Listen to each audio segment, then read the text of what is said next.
حضرت بلال حبشی رضی اللہ تعالی عنہ مشہور صحابی ہیں جو مسجد نبوی کے ہمیشہ مؤذن رہے۔ شروع میں ایک کافر کے غلام تھے، اسلام لے آئے جس کی وجہ سے طرح طرح کی تکلیفیں دی جاتی تھیں۔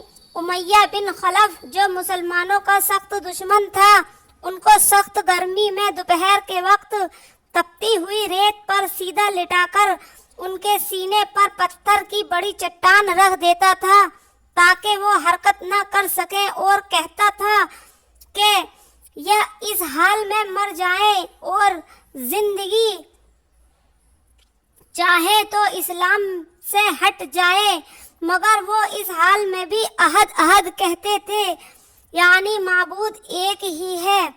رات کو زنجیروں میں باندھ کر کوڑے لگائے جاتے اور اگلے دن ان زخموں کو گرم زمین پر ڈال کر اور زیادہ زخمی کیا جاتا تاکہ بے قرار ہو کر اسلام سے پھر جائیں یا تڑپ تڑپ کر مر جائیں۔ عذاب دینے والے اکتا جاتے، کبھی ابو جہل کا نمبر آتا، کبھی امیہ بن خلف کا، کبھی اوروں کا، اور ہر شخص اس کی کوشش کرتا کہ تکلیف دینے میں زور ختم کر دے۔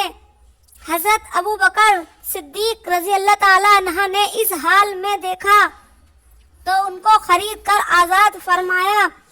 فائدہ، چونکہ عرب کے بت پرست اپنے بتوں کو بھی معبود کہتے تھے، اس لیے ان کے مقابلے میں اسلام کی تعلیم توحید کی تھی، جس کی وجہ سے حضرت بلال رضی اللہ تعالیٰ عنہ کی زبان پر ایک ہی ایک کا ورد تھا۔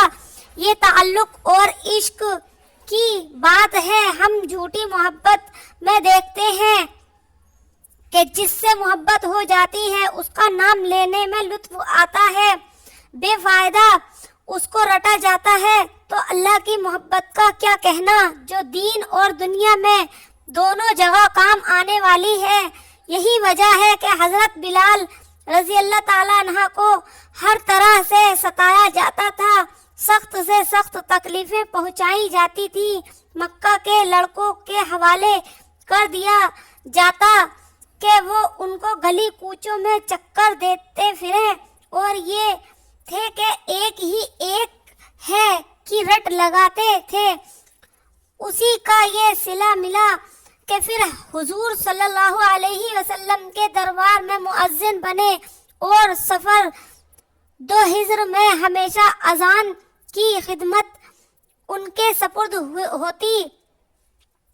حضور صلی اللہ علیہ وسلم کے وصال کے بعد مدینہ طیبہ میں رہنا اور حضور صلی اللہ علیہ وسلم کی جگہ کو خالی دیکھنا مشکل ہو گیا، اس لیے ارادہ کیا کہ اپنی زندگی کے جتنے دن ہیں جہاد میں گزار دوں۔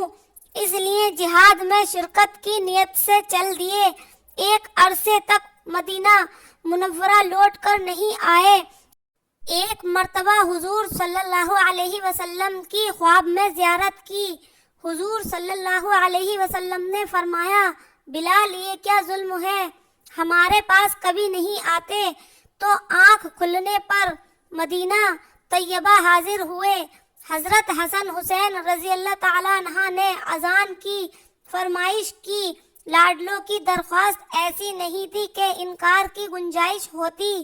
اذان کہنا شروع کی اور مدینہ میں حضور صلی اللہ علیہ وسلم کے زمانہ کی اذان کانوں میں پڑھ کر کوہرام مچ گیا۔ عورتیں تک روتی ہوئی گھروں سے نکل پڑی۔